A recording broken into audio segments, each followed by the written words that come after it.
Zero gravity. Hello everyone, and welcome back to the world of Hellion. I'm Miloš Živković, a story writer here at Zero Gravity Studios, and this time we want to share with you our second gameplay video.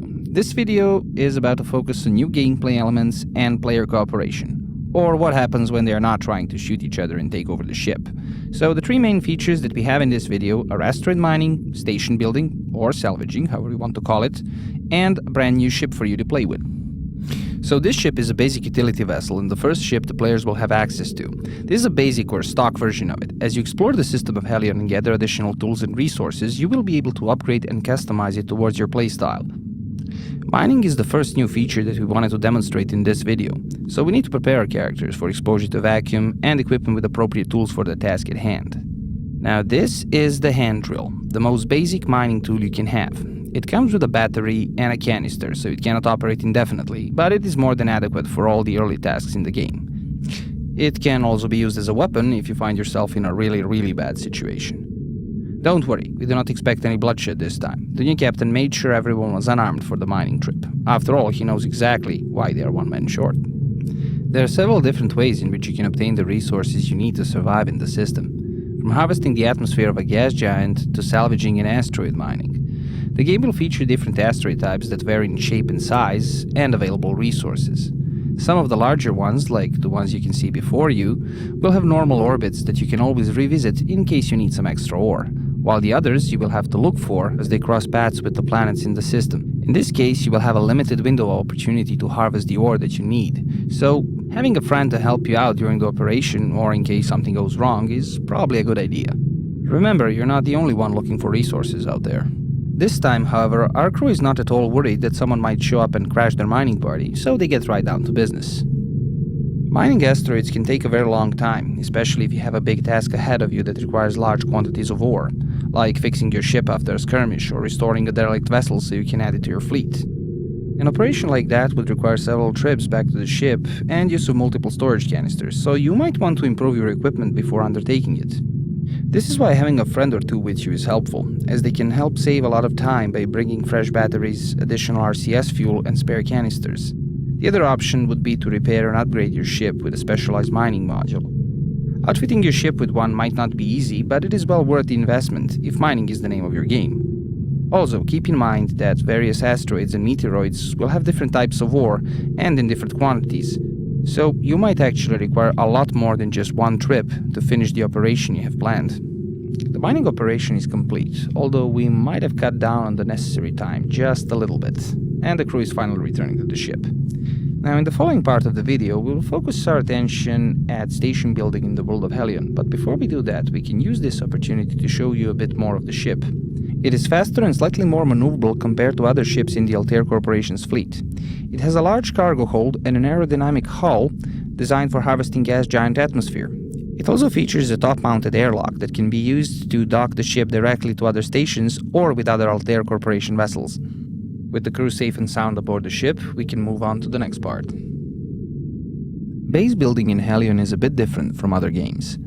The system is a wasteland full of ruins and derelict ships, so we wanted to shift the focus from building new to repairing and restoration of what was once destroyed.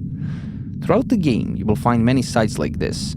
Some modules will be severely damaged or destroyed, while others may need extensive repairs to once again work as intended. Some may be so damaged, in fact, that looking for a new site might be more efficient than repairing the model that you've just found. Finding these sites is not an easy task, so you might need to look for hints or clues on sites that you do manage to find. Once the players have located a site, the next step is exploring it for useful equipment. Keep in mind that even if a module is unusable, some of its components may be intact and useful for maintaining your own station in proper condition. In this case, our crew had decided to build themselves a new home at this location, but connecting various modules even in decent condition is somewhat complicated. This part is the power supply module. It is the heart of any proper space station, and probably its most important part. To connect the modules to the existing station, or build a new one, the players will need to access the module's built-in RCS system. The RCS system is used to maneuver the modules in the correct position so they can be linked to other structures via standard docking ports. These ports are compatible across all Altair ships and stations, allowing a simple, fast and easy connection between different pieces of equipment. One of the players is going to inspect the module, and we will use this opportunity to show you the interior and talk about its operation and purpose in greater detail.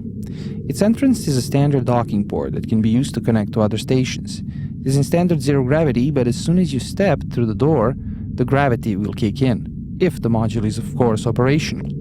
This is probably one of the largest modules that you can find, second only to the cargo hold or a massive warehouse. It is a hot fusion reactor based on the designs of the 20th century, such as the tokamak and the ITER facilities. It runs on hydrogen isotopes and produces an incredible amount of energy that is then stored inside its massive capacitor banks. Only one such module can provide power and gravity for an entire station if maintained and refueled at regular intervals. Compared to this system, the solar panels look tiny and insignificant indeed. The Altair version is designed to function reliably in all conditions and therefore has a sturdy interior and strong outer plating that protects it from the elements and other harmful conditions. One of the players has successfully linked up with the RCS system on one of the smaller corridors. In certain cases, players may be required to refuel the system before the module can be moved. The other player now moves outside to observe the docking procedure.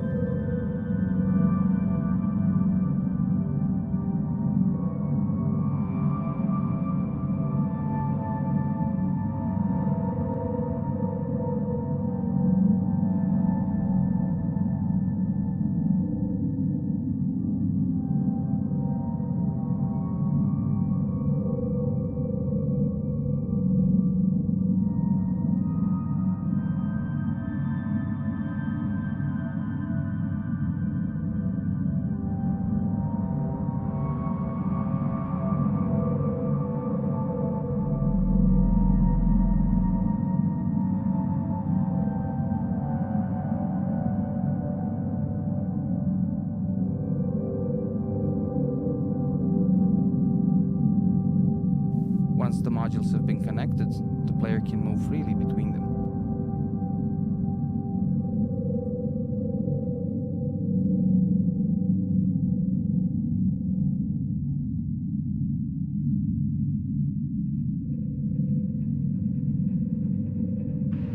One down and one to go.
And now we get to see the interior of the completed structure.